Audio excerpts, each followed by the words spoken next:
Treaty of Saint Germain. September 10, 1919 முதலாம் உலகப் போரில் வெற்றி பெற்ற நேச நாடுகளுக்கும் தோல்வியுற்ற ஆஸ்திரிய ஹங்கேரி பேரரசுக்கும் இடையே செயின்ட் ஜெர்மைன் ஒப்பந்தம் கையெழுத்தானது.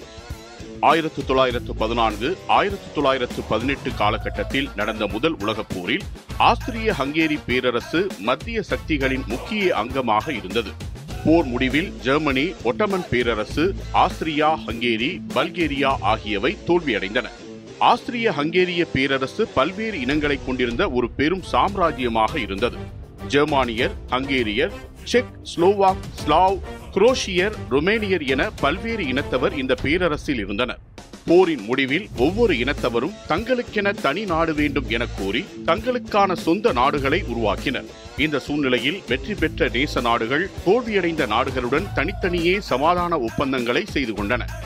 ஜெர்மனியுடன் ட்ரீட்டி ஆஃப் வெர்சைல்ஸ் கையெழுத்தானது. அதேபோல் ஆஸ்திரியாவுக்கான தனி அமைதி ஒப்பந்தத்தை உருவாக்கின. இந்த ஒப்பந்தம் பாரிஸ் அமைதி மாநாட்டின் ஒரு பகுதியாக பிரான்சில் உள்ள செயின்ட் ஜெர்மைன் என்லே என்ற இடத்தில் கையெழுத்திடப்பட்டது. இதன் மூலம் ஆஸ்திரியா ஹங்கேரி பேரரசு அதிகாரப்பூர்வமாக கலைக்கப்பட்டது. ஆஸ்திரியாவும் ஹங்கேரியும் 2 தனி நாடுகளாக பிரிக்கப்பட்டன. ஆஸ்திரியா தனது நிலப்பரப்பில் 3/2 பங்கிற்கும் மேலான பகுதிகளை இழந்தது. ட்ரெண்டினோ மற்றும் தென் டைரோல் போன்ற பகுதிகள் இத்தாலிக்கு வழங்கப்பட்டன. போஹோமியா மற்றும் மொராவியா ஆகிய பகுதிகள் புதியதாக உருவான செக்கோஸ்லோவாக்கியா நாட்டிற்கு சென்றன.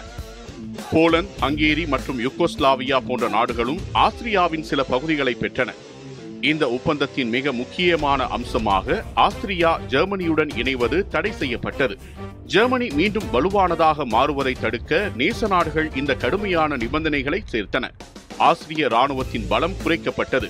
கனரக ஆயுதங்கள், விமானப்படை, கப்பற்படை வைத்துக் கொள்ள அனுமதி மறுக்கப்பட்டது. இந்த ஒப்பந்தம் ஒரு காலத்தில் மிகப்பெரிய பேரரசாக இருந்த ஆஸ்திரியாவை ஒரு சிறிய நாடாக மாற்றியது.